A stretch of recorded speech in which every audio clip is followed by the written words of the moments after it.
What's up everyone, welcome back to another FPL Spartan video. In today's video we're going to be looking at Game Week 8 results and the fixtures for Game Week 9. So let's jump straight into the video. So we didn't do too bad, we got 41 final points and I mean that is not great, but seems the average was 36. I'll take that. It was a very weird weekend with like some teams not performing, other teams like getting beat that you just wouldn't expect to be beaten, like Wolves beating Man City 2-0, when in hindsight from the highlights they should have won 3-0, they just didn't finish their chances at all. So let's go through the team. Heaton got us 3, again happy with that. Aston Villa boy, he keeps on doing his stuff. I keep on thinking about changing him, but honestly there's no one else better for his price range. Kelly got us 7. We were very lucky because we gambled and went for a differential with Bellerin because he was playing the cup games, but he didn't play. So luckily Kelly came in that I had planned as backup. Trent got us 3, which isn't terrible but isn't great. Walker got us 1. Now he would have actually got, if he got took off like 15 minutes later or 20 minutes later, he would have got us a clean sheet, but they took him off at half time, which I don't get. So we're going to have to look at Walker because he's just not, I don't know why he's not playing it when he's the fastest one and he's got some experience as well. Lundstrom's done well again for us, he got 5. So that's the defence, not too bad, very average. Salah got us 2. Again, he was getting covered a lot and blocked a lot, and he should have maybe scored a couple of his chances, maybe he would have last season, but he didn't do incredible. So David Silva got 3. He played well again, but I think they're missing De Bruyne, and I don't know, they just look a bit down and stuff at the moment with like their confidence, and I think the problem is they just play like Pep roulette and you don't know who's going to play. So again, David Silva, it was a risky one to bring in and I thought he would do well for us, but I'm not too sure now whether that was in hindsight a good pick or not. Hudson-Odoi, I think that's how you say his name, or maybe Hudson-Odoi.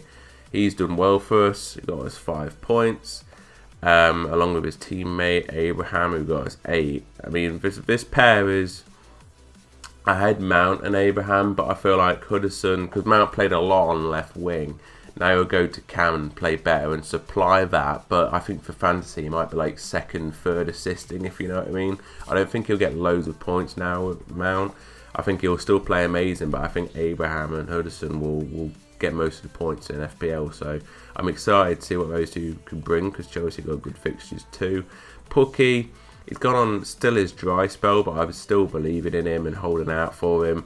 I mean, before this game week, Abraham was on a bit of a dry spell and he started scoring again and playing better. Same as Jamie Vardy. He's not scoring loads of goals. He's still on 5 or 6 goals, which is still good in 8 weeks. But he's not being as prolific in front of goal as you would have thought. Same as Pukki. And Aubameyang, first blank for us, which I can't be disheartened about. He's done amazing until now. He should have buried a chance anyway. He's still getting all the chances and probably had most chances created in a box. So we're still happy with him. You can't be too disheartened at someone that's not blanked any game week for 7 weeks and then just has one game where he doesn't get points. So that is our points. 41 points in Game Week 8. Not too bad. Let's get on to discuss who to bring in. So this is our team for Game Week 9. I haven't actually made any transfers this week. I was planning to. I was planning to switch out David Silva for Maddison. I think that was my main one. I was looking at options for Walker. Maybe even put Alisson back in for Liverpool. But I want to wait one more game week. And then I think we're going to do our wild card. Just because I want to give Pukki one more chance against Bournemouth. They're letting a lot of goals. I want to give Salah a chance instead of Mane. I'm still holding out on Salah, because he's still, in stats wise, he's still better than Mane in every way. Like, he's getting more opportunities and creating. I think people just mark him up more, and obviously he's on penalties when Milner's not on the pitch. David Silva I want to give another chance. De Bruyne is not going to be fully fit. you know, like all these players I want to give like one more chance to, so then I might do my wildcard next week. So we've got Heaton in goal against Brighton, which could be a stalemate 0-0, let's be honest. I'll be very happy if he gets a clean sheet, but I won't be disheartened if he gets 2 or 3. Trent should get a clean sheet against Manchester United.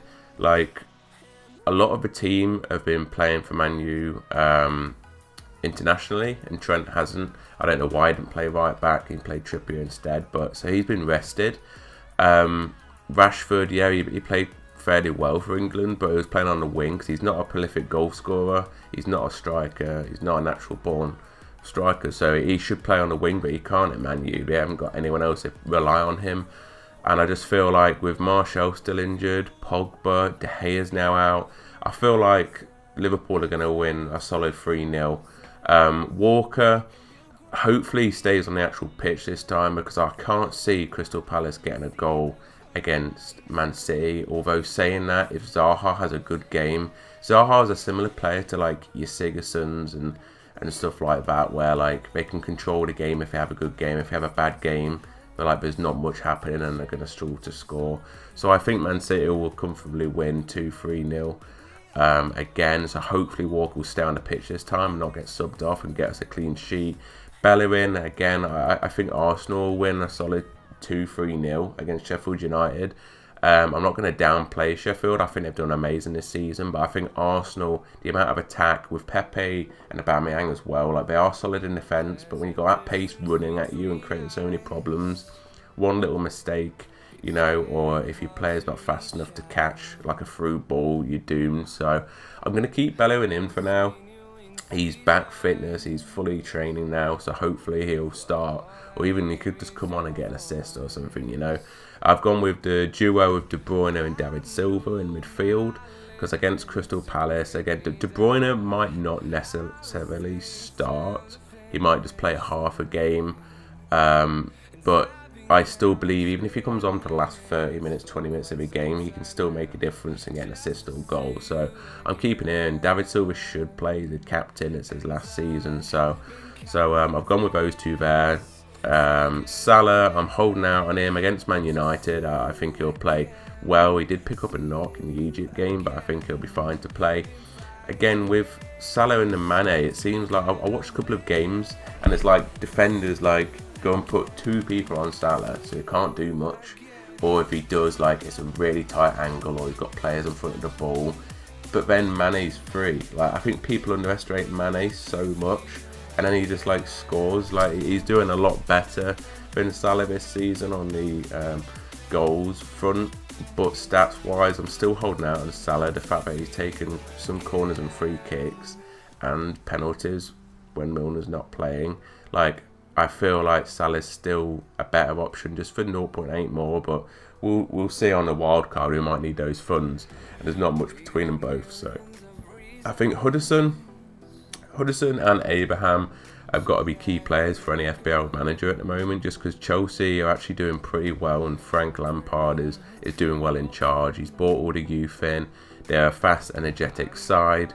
I think they might struggle against some of the bigger teams, especially with their defence and stuff against like your Arsenal and Liverpool, like the fast-paced, even Leicester City and Manchester City. I think they're going to struggle with games like that because they haven't got the depth in the squad.